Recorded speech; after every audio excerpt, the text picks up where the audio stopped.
நண்பர்களே, வணக்கம். 3வது முறையாக உலகக்கோப்பை இறுதிப் போட்டிக்குள் நுழைந்த இந்திய கிரிக்கெட் மகளிர் அணி இம்முறை வெற்றி வாகை சூடியது.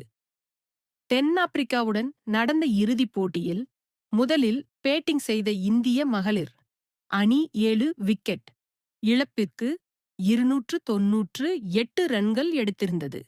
299 என்ற இலக்குடன் தொடர்ந்து ஆடிய தென்னாப்பிரிக்கா அனைத்து விக்கெட்டுகளையும் இழந்து 52 ரன்கள் வித்தியாசத்தில் தோல்வியை தழுவியது. இதன் மூலம் மகளிர் உலகக் கோப்பையை இந்திய அணி முதல் முறையாக வென்றுள்ளது.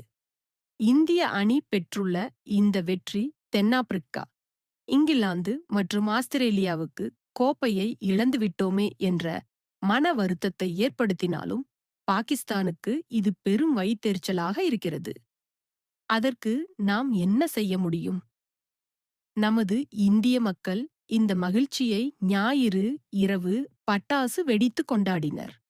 அவர்களுடன் இணைந்து நாமும் இந்த வெற்றியை கொண்டாடுவோம்.